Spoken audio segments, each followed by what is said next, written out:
mystery in which the heavy and the weary weight of all this unintelligible world is lightened.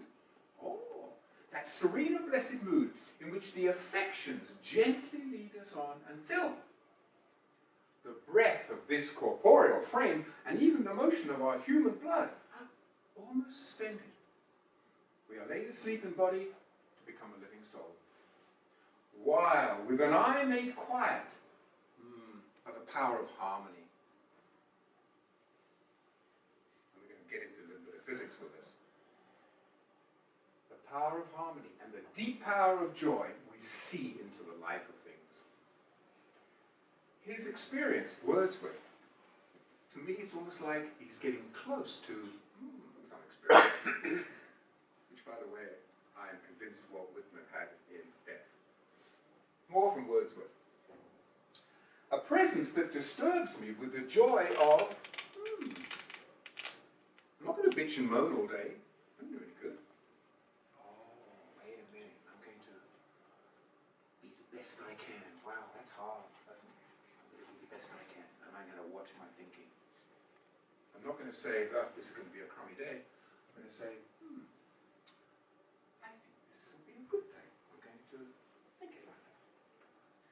A presence that disturbs me with the joy of elevated thought, a sense, wow, sublime, of something far more deeply interfused. And while you're reading that, who likes Andrea Bocelli? I love Andrea Bocelli, of course. Most of us do, I think. And I can remember when I first heard him, and then in Montreal, and I remember we were sitting down and I was watching TV.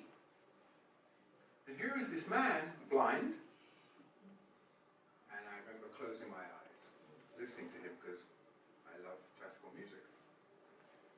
And I thought, wow, you know, there's something coming through on his musical voice wave, and his sound waves coming from him, that is more than music, it is elevating. And I thought, wow, I'm being raised up a little bit here. And I think Wordsworth understood this quite well.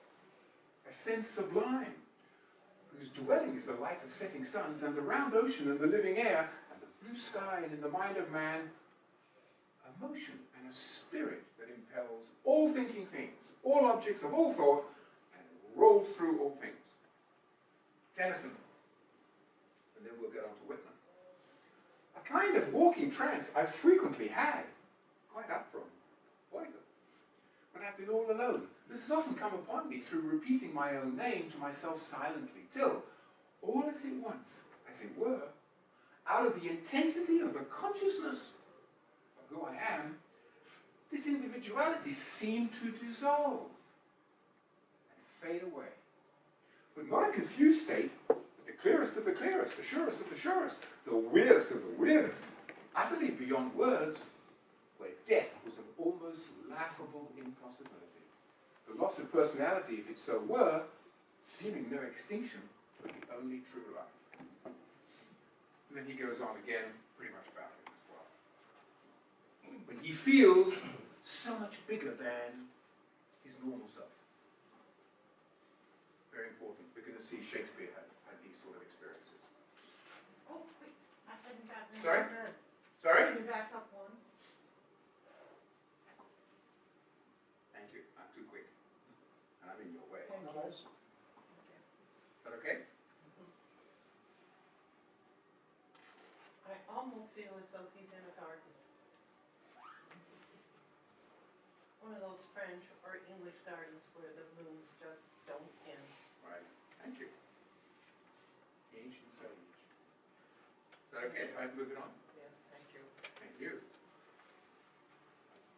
Look at Henry Vaughan. A little bit after Shakespeare's time, not too much. I saw eternity the other night, like a great ring of pure and endless light, all calm as it was bright, and round beneath it, time in hours, days, years, driven by the spheres, like a vast shadow moved, in which the world and all her train were hurled. Now, I have to tell you, if I put my physics hat on here, this is probably pretty good wave mechanics. and some interpretations of modern wave mechanics. Classic, William Blake. But this is holography.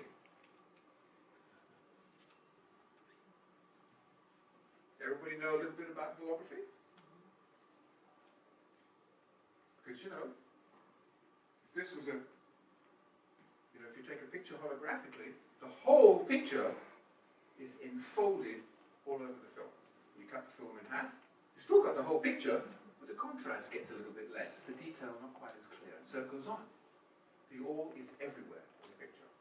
To see a world in a grain of sand, and a heaven in a wild flower, hold infinity in the palm of your hand. Infinity, all of time, not timeless, all of time. In the palm of your hand, and eternity in an hour. I like this one, William Blake. He who binds himself to a joy does the winged life destroy. He who kisses the joy as it flies lives in eternity's. Oh, wow, this is amazing. This is amazing. Does that make any sense?